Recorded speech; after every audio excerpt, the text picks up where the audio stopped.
लिखा हुआ है, प्रकट हो।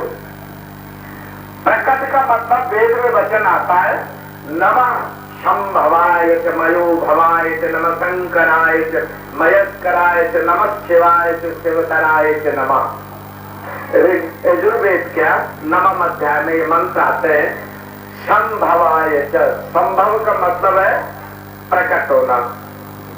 जैसे संभव एक ऋषि का नाम है, जानते हो किस ऋषि का नाम है? घट संभव, कुंभोज ऋषि, जिसको तुम भार्गव भी कहते हो, भृगु भी कहते हो, शुक्राचार्य भी कहते हो, अगस्त्य भी कहते हो, एक ही ऋषि के नाम है ये। उसी को कुंभोज ऋषि कहते हैं, उसी को अगस्त ऋषि कहते हैं, उसी को श्रृंगी मुनि कहते हैं, उसी को भृगु मुनि कहते हैं, उसी को भार्गव भी कहते हैं, उसी को शुक्राचार्य कहते हैं। वो घड़े में प्रकट हो गए। संभव। कबीर जी का जन्म कैसे हुआ? काशी नरेश की कन्या जवान हो गई और कोई योग्य वर नहीं मिला उसका विवाह करने योग्य। एक दिन सायंकाल का टाइम राजा रानी अपने कन्या को लेके गुरु रामानंद गोसाई के आश्रम पहुंचे कि महाराज जी से अरदास करें बच्ची का लिए कोई योग्य वर मिल जाए, आशीर्वाद दिलाते। गुरु रामानंद जी शाम के टाइम अपने योग समाधि में बैठे हुए थे। सामने वो बिटिया बैठी थी, राजा रानी बैठे थे, इंतजार कर रहे थे कब गुरु महाराज जी की समाधि टूटेगी और कब बात करेंगे। उधर वो बच्ची जो है एक तक महाराज जी के मुखारविंद को देख रही थी और मन में सोच रही थी कि अगर प्रभु मेरे कर्मों में गृहस्थ धर्म में जाना लिखा है तो मुझको ऐसी योगी पुत्र मिलना चाहिए जैसे कि ये है। ऐसे ब्रह्म तेज, ब्रह्मलीन, ब्रह्म भाव समाहित बुद्धि की मूर्ति मिलनी चाहिए। यही वो उसके मन में संकल्प था। इधर महाराज जी की आंख खुली और नजर सीधी उस बच्ची पर पड़ी और उसके मन के भाव जान गए। उसने प्रणाम किया और झोली फैला दी। महाराज जी ने हाथ उठा के आशीर्वाद दे दिया। वो लड़की गर्भ धारण कर ली और वापस चले गए आश्रम अपने महलों में। थोड़ी दिनों बाद रानी को पता लगा कि हमारी बेटी के पेट में बच्चा है। बेटी से नाक पूछा, मार के पीट के, ये किसका बच्चा? उससे तेरी शादी करा देते। उसने कहा ये तो राम का बालक है, मुझे नहीं पता। हकीम डॉक्टरों से उसको चेकअप कराएगा, पता लगा कि नहीं छोरी तो बिल्कुल कुंवारी है, इसके पेट में बच्चा है ही नहीं, तुम्हें तो धोखा लग रहा है। काशी नरेश के घर में ये उथल पुथल कई दिन तक चलती रही। अब राजमहल के नाम से न कट जाए, क्योंकि ये दुनिया तो समझती नहीं बात को। योग की भक्ति की बात कौन समझता कि राधा का कृष्ण से क्या तेरे प्रेम है, लेकिन बदनाम करने वाले नास्तिक बहुत है। तो वहां पर यही हुआ कि चुप करो, इस बच्चे को अंडरग्राउंड रखो, इसका बच्चा पैदा हो तो उसको फेंक देना और इसकी शादी कर देना। थोड़े दिनों में बच्चे का जन्म हुआ और वो बच्चा फेंक दिया गया एक तालाब के किनारे और नीरू जुला को वही बच्चा मिला और वही बच्चा कबीर है, बाबा योग रामानंद जी का योग पुत्र, मानसिक सृष्टि का पुत्र। ऐसे हजरत यीशु का जन्म है। ऐसे कई विभूतियां इस युग में हुई। तो वो कृष्ण कोई ऐसा जन्म नहीं।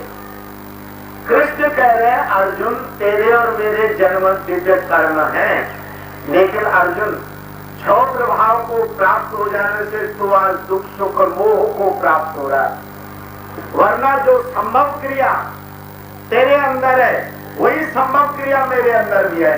तेरे मन के मानने से, तेरे मन के तंग दिल्ली से, तेरे क्षुद्र भाव से तो गर्भ में कैद हो जाता है और मैं कैद नहीं होता हूं। जब चाहो तब रूप धारण करो, जब चाहो जैसा। और जब अर्जुन ने यह कहा कि मैं देखना चाहता हूं वो कैसा,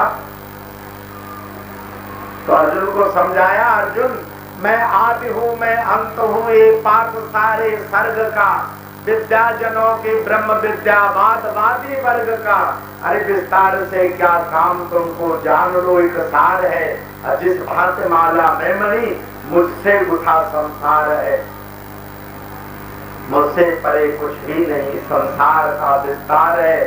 जिस भांति माला में मणि मुझसे गुथा संसार है, मैं सब ओर हूं तेरे अंदर बाहर। लेकिन जब तक तो क्षुद्र हृदय है, तंग दिलों में फंसा हुआ है, तब तक तो मुझको देख नहीं पाए, समझ नहीं पाएगा, खतरा गंदा होने का बराबर बना रहेगा। हृदय को खुला करो, मन बेचो सदगुरु के पास सेवे के कागजात। इस अपने मन को गुरु महाराज जी के मन में मिला दो, इस बुद्धि को महाराज जी की बुद्धि में मिला दो, इस भावना को उनकी भावना में मिला दो, इस भाग्य को उनके भाग्य में मिला दो। फिर तुम्हारा कोई ग्रह नक्षत्र तुमको दुख नहीं देगा, कोई परजन्म का, कोई पिछले जन्म का कर्म तुमको बता दे सकेगा। तुमको समुद्र में मिल गए, कोई तुमको दूषित नहीं कर पाएगा। ये बात है गुरु को, आगे करना न करना आपकी मर्जी है। 1:30 बज रहा है, पूरा समय हो गया और दान भात भी ठंडा हो रहा है, जिसके लिए खास आए हैं। अधिकांश लोग तो भंडारे का न्योता सुन के आए, सत्संग का न्योता सुन तो कम ही आए होंगे। खैर, गुरु के घर का तो अन्न ऐसा है कि एक केड़ा जो है व्यास पद को पहुंच गया था।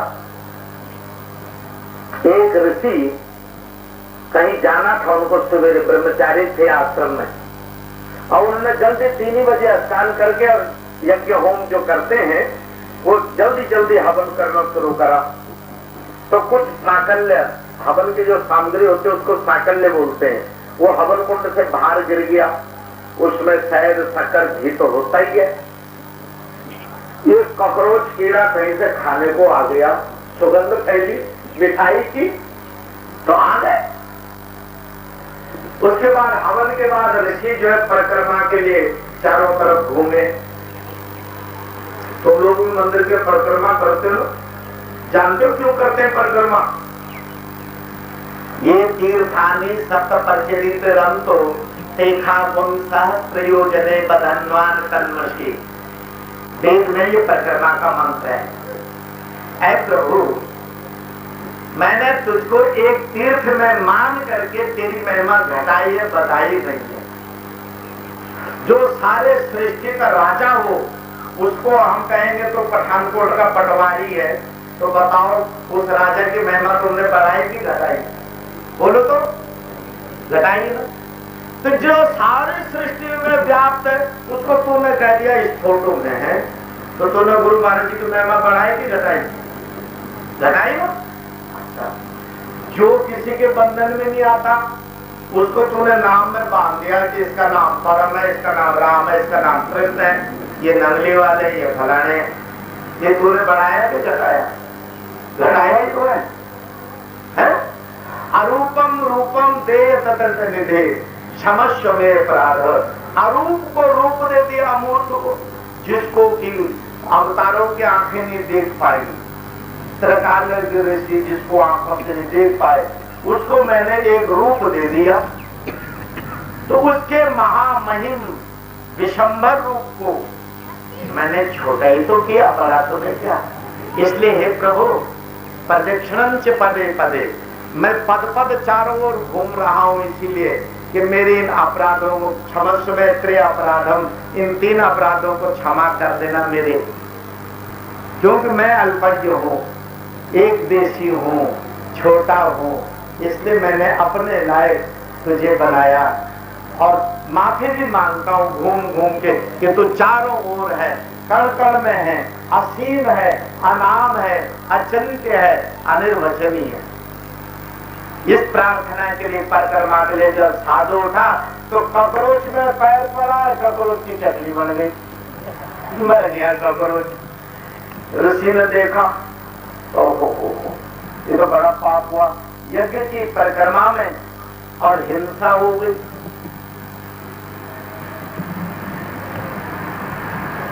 दौड़ के गए यमराज के पास। यमराज अभी आराम कर रहे थे, वो खटखटाया, यमराज का दरवाजा खोला, बोले ऋषि इतने प्रातःकाल यहाँ आने की क्या जरूरत? बोले महाराज मुझसे पहले एक जीव आ चुका है यहाँ।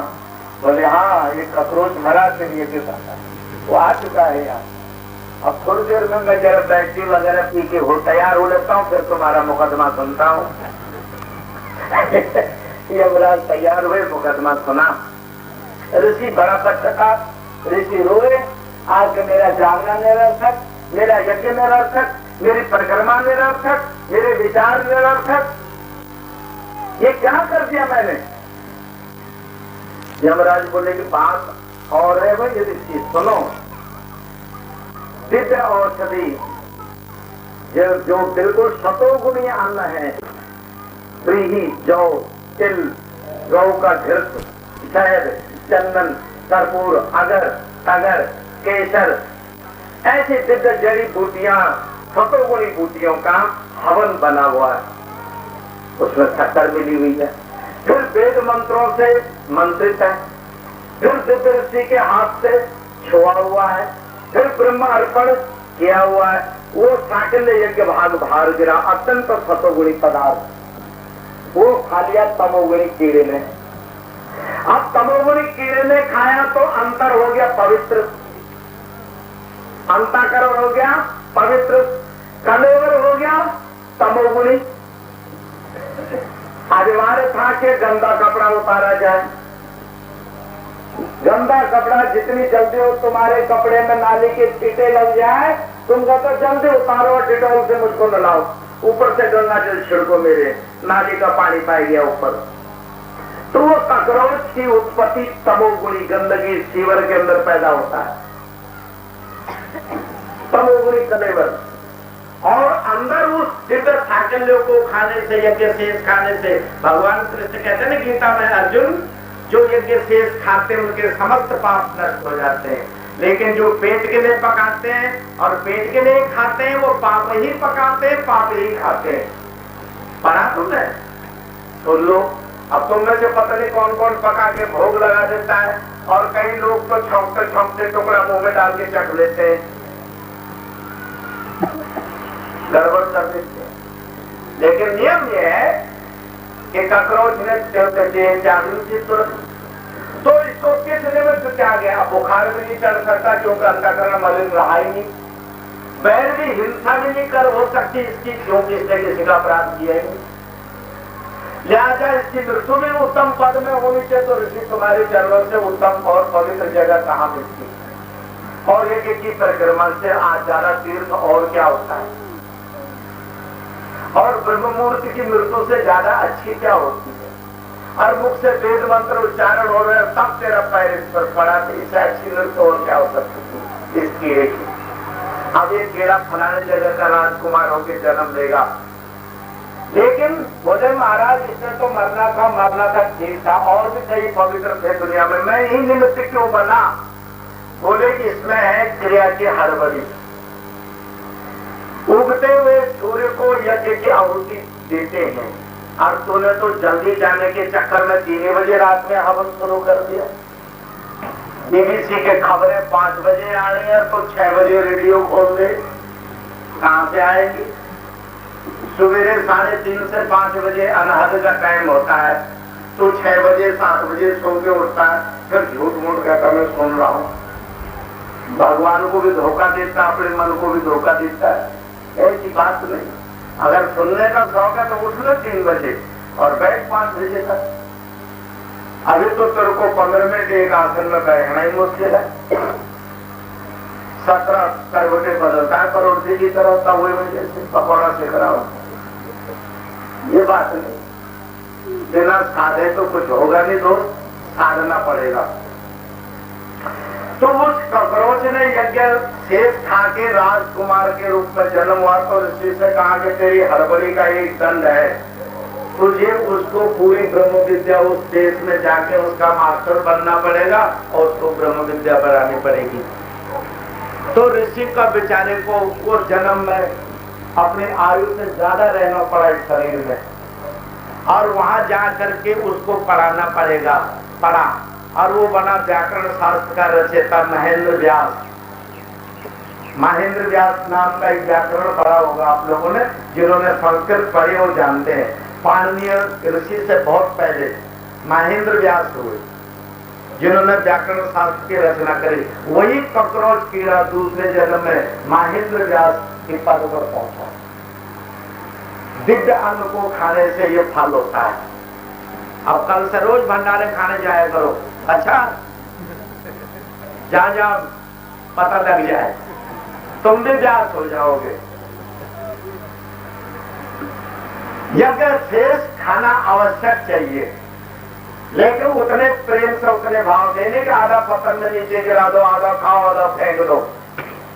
उस पवित्र अन्न को बड़ी प्रार्थना के साथ शांत मन से गुरु महाराज जी का ध्यान रखते हुए उनका शीत प्रसाद है उसको खाओ। अपन तो जो नास्तिक शास्त्र है, नास्तिक नहीं नास्तिक, ऋग्वेद का अध्याय है नास्तिक, जिसमें सृष्टि की उत्पत्ति से लेकर पूजा पाठ तक की बात है। उसमें लिखा हुआ है कि प्रसाद इतना लेना चाहिए जो ओंठों से लेकर गले तक विलय हो जाए, तट्टे पेशाब न बने, और चरनामत इतना ही चखना चाहिए कि वो पेशाब पसीना न बने शरीर में। हम कहते हैं इधर तो ले लिया गप्पा बापे और वो थल्ले रखे झंडे में लग गए। और नियम ये देखा है कि प्रसाद इतना पाओ कि भोजन डट के करो जो खाना है, लेकिन भगवत की प्रसाद जो है इतना जो ओंठ से लेके गले तक विलय हो जाए, लीन हो जाए, पच जाए। चरणामृत में इतना जो ओंठ से लेके गले तक लीन हो जाए, बस इतने ही प्रसाद ग्रहण करना चाहिए। मैं ये नहीं कहता भर भर थाल खाओ, भंडार भरपूर है, लेकिन मैं नियम बता रहा हूँ। तो ये चीज है। तो गुरु महाराज जी ने आज कृपा करी हम लोगों पर, आत्मा की खुराक भी मिल गई और शरीर की खुराक भी तैयार है। भोग लगाओ, प्रेम से प्रसाद पाओ।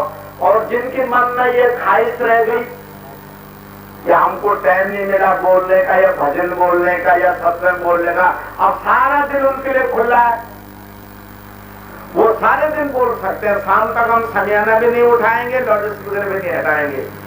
दरबार सजा हुआ है, महाराज ने बादल कर दिए, धूप कम कर दी, खूब गाओ, खूब कीर्तन करो।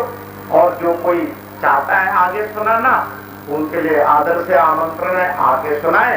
मैं इतना कहकर श्री गुरु महाराज जी से इजाजत चाहता हूँ। कुछ कहने समझाने में कमी रह गई हो वो मेरी अल्पज्ञता है। हरि ओम तत्सत्। ओम पूर्णमदा पूर्णमिदं पूर्णात् पूर्णमुदच्यते पूर्णस्य पूर्णमादाय पूर्णमेवावशिष्यते। ओम शांति शांति शांति। बोलो जयकारा बोल श्री गुरु महाराज की, दयाल परमहंस महाराज की, जगत गुरु शंकराचार्य महाराज की, शंकर भगवान की, सनातन धर्म की। नमः पार्वती पते हर हर हर महादेव। धर्म की अधर्म का प्राणियों में विश्व का जय जय बजरंगी।